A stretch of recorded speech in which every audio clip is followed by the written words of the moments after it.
महसुली वर्ष 1 ऑगस्ट सुरू होत असतं आणि 1 ऑगस्ट 31 जुलै हे महसुली मर्यादा असते. ज्या दिवशी महसूल वर्ष सुरू होतं तो आपण 1 ऑगस्ट महसूल दिन साजरा करतो आणि त्यानिमित्त राज्य शासन दरवर्षी वेगळे उपक्रम होते. यावर्षी राज्य शासनाने महसूल सप्ताह हा राबवलेला आहे आणि 7 दिवस वेगळे उपक्रम राबवले. पहिल्या दिवशी सेवानिवृत्त कर्मचारी किंवा गेल्या वर्षी ज्यांनी चांगलं काम केलेलं आहे अशा कर्मचाऱ्यांचा सत्कार समारंभ आम्ही आमदार साहेबांच्या हस्ते 4 तारखेला पार पाडलेला आहे. दुसरं जे अतिक्रमित पट्टेधारक आहेत ज्यांना घरकुलसाठी जागा हव्या आहेत असे 67 पट्टे आम्ही दिले. त्यापैकी प्राथमिक स्वरूपात 3 गावातील 17 पट्टेधारकांना पट्ट्याचं वाटप माननीय आमदार साहेब यांच्या हस्ते केलेलं आहे.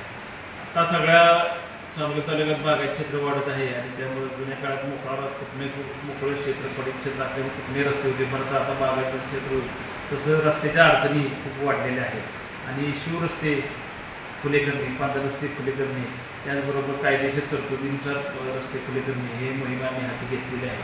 आणि जे आम्हाला त्रास दिले त्यापैकी 22 रस्ते जे खुले गेले त्याच्या दुतर्फा वृक्ष लागवड जवळ 300 झाडाची इथंच आम्ही थांबणार नाही तर शिवरस्ते जेवढे खुले झाले जे रस्ते कायदेशीर तरतुदीनुसार खुले गेले आणि जे पांढरे रस्ते त्या दोन्ही बाजूंना वृक्ष लावणं त्या तरतुदीनुसार खुले रस्त्याची सातबारा नोंद घेणं आणि हे रस्ते कायमस्वरूपी कसे लोकांना उपलब्ध त्याच्यासाठी रस्त्याची मंजुरी या 3 टप्प्यावर आम्ही काम करणार. 2 महिन्यात जेवढे रस्ते खुले केले किंवा शिवरस्ते जे खुले आहेत ते लोकांचा सहभाग घेऊन जास्तीत जास्त वृक्ष लागवड पूर्ण करण्याचा सुदैवानं 3 तारखेला झाडे लावली आणि कालपासून चांगला पाऊस पडलेला आहे.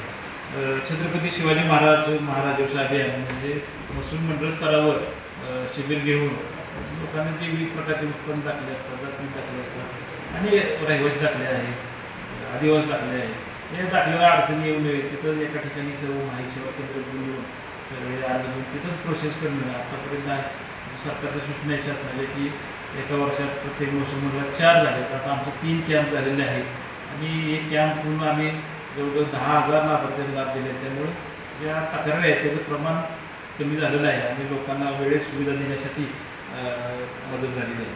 पुढचा मुद्दा आहे की सामाजिक न्याय विभागामार्फत संजय गांधी ज्या योजना चालू जातात हे DBT पोर्टलवर थेट आता लोकांच्या खात्यात पैसे जमा होतात. खात्यात पैसे जमा होताना काही बँकेचे प्रॉब्लेम किंवा आधार कार्डचे प्रॉब्लेम असे 300-350 लाभार्थ्यांचे 10,000 शिल्लक आहे त्यांच्या घरोघरी भेटी देऊन त्यांचे आधार कार्ड अपडेट करून घेणं किंवा बँकेत त्यांचं खातं नसेल तर नवीन खातं उघडून घेणं, बँकेच्या खात्याला आधार अटॅच करणं या गोष्टी. याबरोबरच आता घरोघर लोक चाललेत तर अजून 2 उपक्रम घेतले की ॲग्रिस्टेक योजनेमधून शेतकऱ्यांचा फार्मर ID काढणं आणि 1 ऑगस्टपासून जे पीक पाणी सुरू झालेलं आहे ते पीक पाणी शेतकरी सर्व 14 सप्टेंबरपर्यंत आहे. तर शेतकऱ्यांना प्रोत्साहित करून मोठ्या प्रमाणावर पिकाची नोंदणी करणं जेणेकरून त्यांना खरेदी किंवा भविष्यात कुठल्याही योजनांना कुठल्याही अडथळा येणार नाही.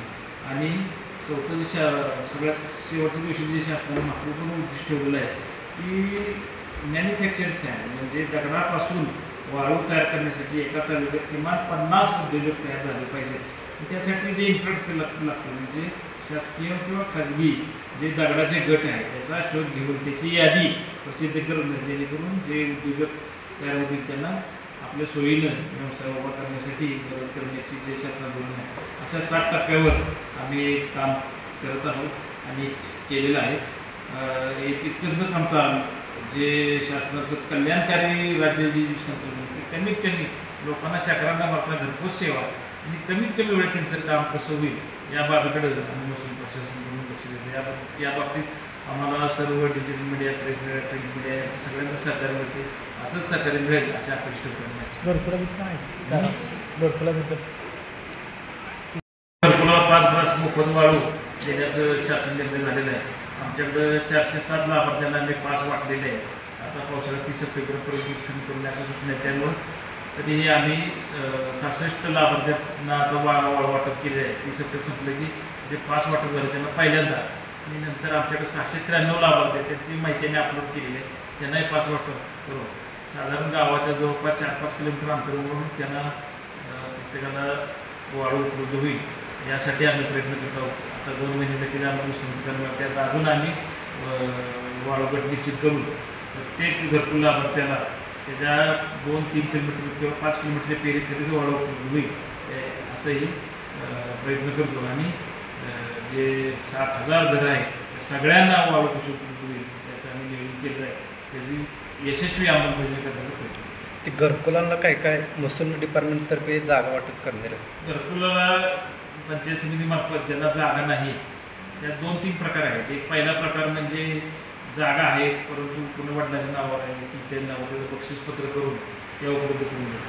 कुठली जागाच नाही तर त्यांना सरकारी जागा उपलब्ध करून देणं. तिसरं सरकारी जागा मिळत नाही आणि त्यांच्या जवळपास नातेवाईक जागा मिळत नाही तरी प्रति गुंठा 50,000 रुपये प्रति लाभार्थी 50 रुपये शासनाला देते.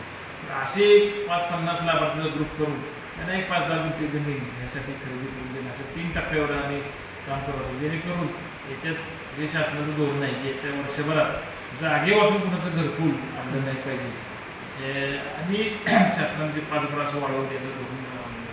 या दोन्ही योजनावर आम्ही काम करत असून याची अंमलबजावणी यशस्वी करण्यासाठी पंचायत समिती नगरपालिका यांच्यासोबत मिळून चांगल्या प्रकारे नियोजनाचा प्रयत्न करतो.